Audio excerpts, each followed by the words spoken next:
Welcome to Stories of Hope. I'm Christine Hotchkiss.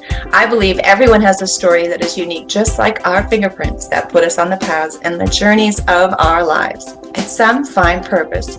Every story can help, heal, inspire, educate, and my biggest word is to give hope. It's such a small word, but it has such a big meaning. Would you agree? Today, my guest is Michael Nichols II. He's going to talk to us about having cerebral palsy, and he's going to tell us exactly what that is, because I think some of us think we know when we hear a certain thing, and we don't know anything about it, if that made any sense. This gentleman has quite the education, and he has a fascination for pageantry. He's actually with me and had me wear my crown as he's wearing his, and we'll ask him where he got it, what his goals are, and what his dreams and aspirations are. Please help me welcome my guest today, Michael Nichols II. Good afternoon, Michael. It's nice to be with you, Ms. Hotchkiss. We finally got to meet. That social media thing, I tell you, it can go for you or it could go against you depending on the timing. Wouldn't you agree? Yes. So I got to know you, we just talked about this, through social media and a contest that you had entered into, and I wanted to share what you were doing. But before we get into that, could you please give my listeners and anyone who's watching this, what exactly is cerebral palsy? Because I don't think I have a clear understanding of what it is. It's characterized by a lack of oxygen to the brain. What happened was when I was born, I didn't breathe on my own, and my brain was affected, and as the result, I can't walk like you can. I have to use a wheelchair. I can't like stand up like you can, and I have problems with the motor skills in my arms and in my legs and related areas to that. But my brain as far as like cognitive and everything works perfectly. Like I can't cook eggs because that's unsafe, but I could tell you how to do it with no problem. But I don't have like I don't have the dexterity to like put eggs in a frying pan and safely like cook them on the stove or anything like that. Do you need assistance? Physical assistance? Yes. Okay. But you know how to do it, which I'm going to tell you right now, there's a lot of people that have the ability physically and they don't know how to cook eggs. I just use that because that's just a simple example that people can relate to. Sure. No, I was trying to be funny because there's a lot of things that we all can't do, but yet there's a lot of things that other people can do. And looking at what you provided me in the conversation we had, you actually have a few degrees in school. But before we got there, we're going to go back to when you said that when you were born, you were lacking some oxygen. You, if I remember correctly, were 9 weeks premature. Is that right? Yeah, and then spent a long period of time in the hospital before my parents were even allowed to take me home. And then the doctor said I was going to be okay, but my mom knew that something was wrong. And then like after 9 months, they tested me and discovered that I had cerebral palsy. To make a long story short, but I haven't let having cerebral palsy stop me from doing anything.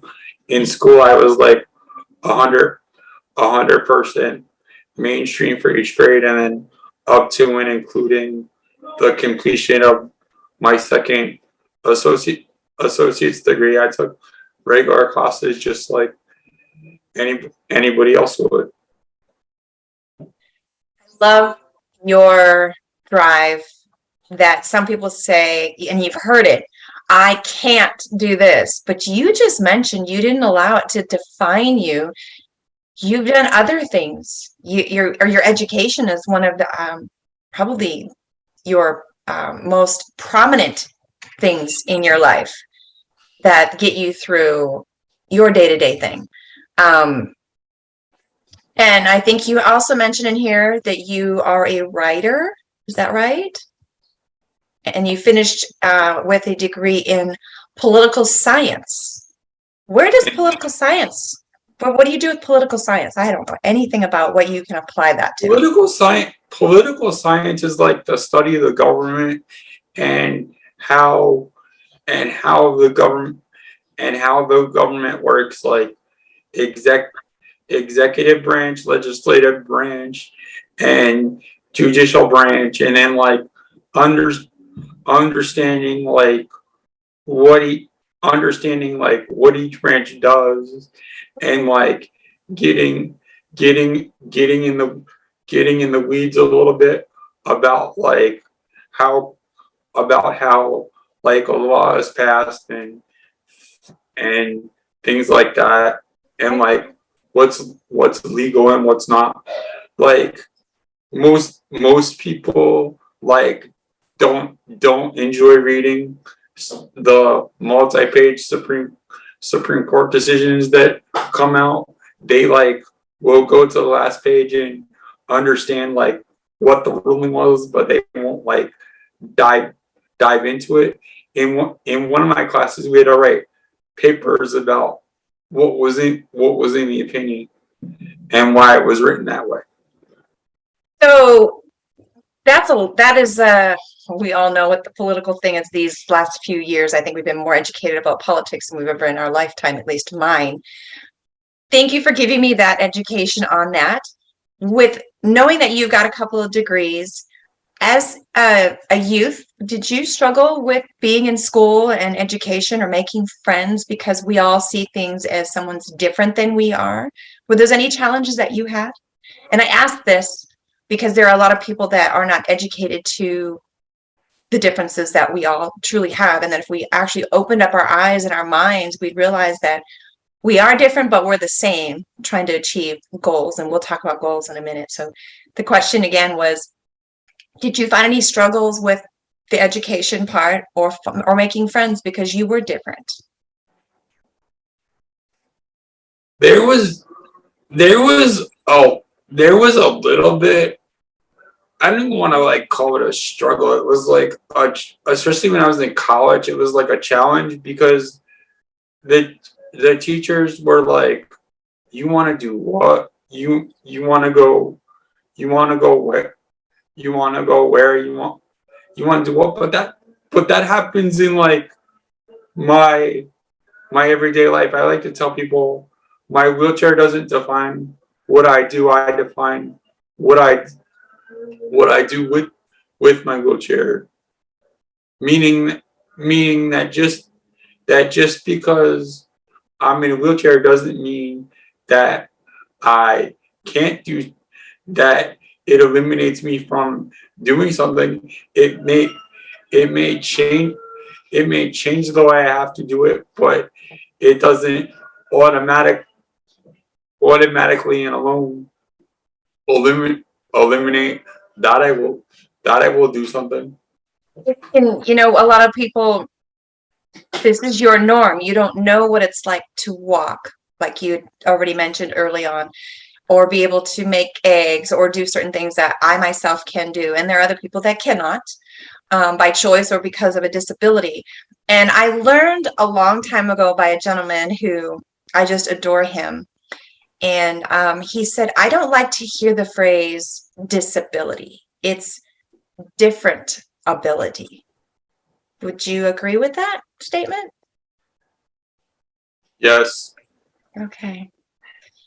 I try to be considerate of people because we are all different and going through our journeys, but in our hearts and our minds, we all feel the same way about what we want out of life or what we want to do or how we want to love. Speaking of love, as we have mentioned here, you and I are both wearing a crown. You asked me to wear mine. I am a 3-time pageant queen. And so when you asked me to wear mine, I was like, absolutely. And now you have one. Please tell me how you acquired it and what does it represent to you? Okay. I had always watched like Miss America, Miss USA, Miss Miss Universe like on TV, and then like the morning after, like all the shows they do on the media tour, and was like fascinated with like pageants. And then in 2006, when Miss Oklahoma Jennifer Berry won Miss America, like 2 or 3 days later, one of her first appearances was at an auto show close to my house. Oh. Well, it turns out that I won tickets to the auto show in a contest on TV, but the tickets didn't come in the mail in time for me to go to the auto show. Oh no. So I saw her on the news at the auto show, because the news had the local news had a crew there, and they said Miss America was there, and you seen her like taking pictures with kids and people with disabilities, and basically like anybody that wanted to take a picture with her. And in that moment, I looked at my mom and the people I was watching the news with, and I said, why can't she take a picture? Why can't she take a picture with me? Why can't I send the Miss America public relations people a letter and see if maybe I could get her autograph? And then like I've done different things related to pageants since then, and basically haven't stopped doing things related to pageants. I talk about pageants so much that some of my friends get annoyed because I talk about pageants so much. What is it about the pageants that you like so much? I mean, I can understand if you were a little girl, but you're a gentleman who See, like each pageant organization has like charity component, like platforms. Mm-hmm. like Miss America, for example. Their charity partners are Make a Wish Foundation and Children's Miracle Network Hospitals. And like every time you turn around, you see pageant people like putting smiles on people's faces and like creating a memorable moment for people. And I just love that. In addition to the competition element of the whole thing. How did I get my first crown? That was a real fun story. I had written the pageant director of Queen of Crown. Holding back, I had told my friends on Facebook that it would be nice if I could wear a crown for my birthday. Just like in like casual like Facebook conversation, like thinking it's not gonna go anywhere. Then one of my friends sent me a crown so I could wear a crown for my birthday. Then about, I don't remember, a couple months later, I had written a pageant organization to see if like I could maybe like meet their queen, and she could like wear her crown, and we could get a picture, because that was like my ultimate dream at that point. And then next thing I know, I'm getting a letter their from their executive director that says, we want to make you an honorary king. What's your address? You're gonna get a crown in the mail. And then like a few weeks after that, I got a box in the mail with a crown in it, and now I have multiple crowns and a lot of pageant friends, and I enjoy it, and it's cool. Wow. So you haven't competed, but you are an honorary. I haven't competed in like a stage pageant, but I've done like the pageants where you like send in a picture and then you get people Vote for you. And then you get people to like it on Facebook, and you get points like based on how many likes you get and like your answers to essay questions and things like that. I've done those. Questions. I've done those kind. Okay, so you get questions too, just like a regular delegate does. Sometimes, yeah. Okay, so now here's how you and I got connected is you had put out there that you were in a contest. And I did not find out. I shared it because I believe in helping other people achieve their goal or their dreams, whatever, how small, how large, or who we can reach. You just never know, as you've already shared with us. What was the outcome of that contest that you had going on a couple of months ago? I ended up being one of the people with the most votes, so I won a prize. Congratulations. I feel like I got to be a part of that by just sharing it. And I think anyone else who participated, we're going to say thank you to them that you got to have that as a prize. And now it's in your history of your life, the chapters of your life. That is awesome. Congratulations. Thank you. Yes. So now that you've gotten that, are there more that you're wanting to do? Is there a goal that you're trying to achieve? My goal, and this is gonna sound a little bit crazy. My goal is to meet a pageant queen in person, so we can take pictures with our crowns on, and either have her walk next to me if I use my one wheelchair that I can move by myself, or push me if I use my other wheelchair that I can't move by myself. Where do you live? What city and state? In New Jersey, I live. I'm not allowed to say like. That's okay. Exactly. The only reason why I ask that is if there's anyone that's listening, or I can find someone that's in your area that would be able to come to you. I mean, me being in Arizona, I absolutely would fulfill that for you. I don't know when I'm going to get out to that area. Otherwise, I would say you can count me in. And I don't know, maybe in the future that's still an option.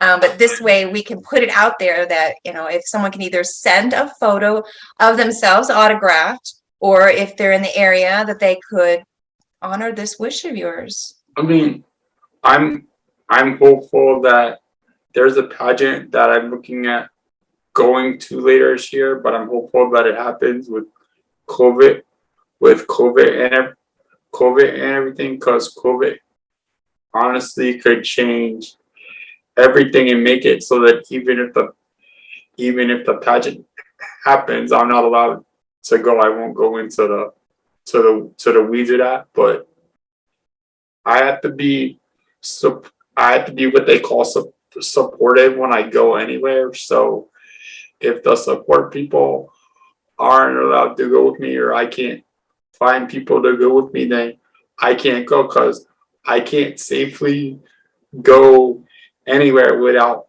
somebody, because I need assistance to do certain things. I completely understand. Are there pageants in your area often, or is this a pageant that's outside of where you normally are that you're talking about? I went to one local pageant a couple of years years ago now. Mm-hmm.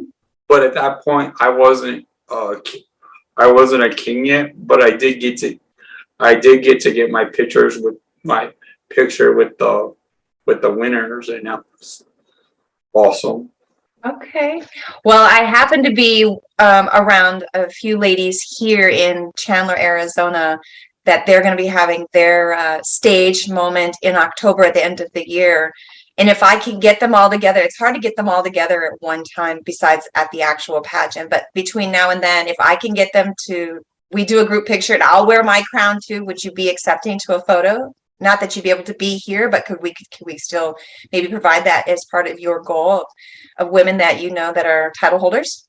Sure, and we can talk about it offline. But there's nothing that says that if they want me to like zoom in like we're doing now, that I couldn't do that. You're absolutely right. If we plan it, there's no reason why I can't do that. No, absolutely. You're absolutely right. Before I ask my final question, is there anything that I had forgotten to ask that you want to share about your journey of having cerebral palsy or your pageant interest that I may not have asked? I don't think so. Just that like I like the movie Beauty and the Beast, and I like the whole scene where she's wearing the yellow dress and the gloves and everything. Because in the animated film she wears gloves, in the live action film she doesn't wear gloves because the tape they ended up using to put in the movie, the costume people forgot to put the gloves on her. Oh, I never noticed that.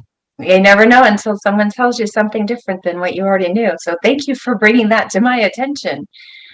My final question is this. It's probably maybe a two-part. Your journey is having cerebral palsy, and that's your norm. Like any of us that are walking around with whatever we're walking with, whether we have an illness or an unforeseen circumstance or tragedy such as myself, where it has made our lives different. How would you ask people to look at you as a person in society, not someone who has a disability? How would we be able to if we saw you, how would I put this? Because some people like run the other way when we don't know if someone's what to say to someone or what to do. I say this because people will say, I have a different ability. That doesn't mean I can't open my own door and I can't do this. What would you like to educate the community about you having cerebral palsy or someone that they may see that has cerebral palsy? To don't be scared.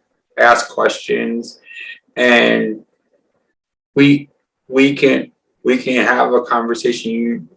You don't have to be afraid of me, and if you have questions as to why I do something or why something is the way it is, we can have a conversation about it. You shouldn't be scared to come and ask me why certain things happen or why certain things are the way they are, and to the extent that I can share that without getting overly personal and still educate.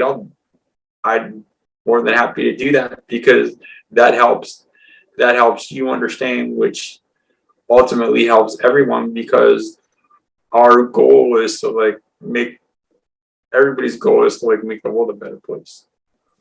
I wouldn't say it's everybody's goal, but for the most part, I think it is, because we do want to make a difference and we're leaving a legacy behind once we're no longer here, right? And I've known you just a very short time, and how I will always remember you, should we never talk again, is that you didn't allow the wheelchair or your different ability to define who you are. You have an education, you have the drive and the thrive for life, and you have an interest in pageantry, where I feel the reason why women get into pageantry is because they want to make that difference, like you just said. that's a platform that they get to stand up there and say, this is my platform, this is my purpose, or this is my mission on how I want to make a difference in this world. And that's what I feel that you're doing too. Well, I can tell you, and I mean this seriously, there will be no way that you and I will not talk again. We'll definitely talk again. Okay. You never know. Life happens. So I always put it out there, and I always am grateful for the moments that I do get the opportunity to meet people in passing, or I get to talk to them like I am with you today. And I do want to thank you for your time, because your time is valuable, and it's important too. So my other final question is, what message would you like to leave our listeners based on your life or your journey? That the key to getting other people to believe in you is believing in yourself. Very much so. If there's anyone that is interested in sharing a photo as a pageant queen or king, and they want to be a part of your goal, can they reach out to you on Facebook Messenger? Sure. Okay. And that is Michael Nichols, Nicholas. The second. Making sure. Thank you, Michael, for giving me your time today, educating me on cerebral palsy, giving me your goals, and getting to know you just a little bit better than just what social media has for us, because we just see pictures. We really don't see a whole lot of interaction, because that's not what it does. So thank you again for your time today. Thank you, Ms. Vasquez. Thank you. To my listeners, thank you for listening in on yet another amazing journey of another amazing person who is sharing his love for life, not letting anything get him down, keep him down, and reiterating, believing in yourself is the first key to getting anything that you want in your life. If you have a story you want to share, know someone who has a story, or you have an organization making a difference in your community and you want to be heard, please email me to the address of Christine at ChristineHotchkiss.com. Until next time, everyone, I wish you well, and you take care.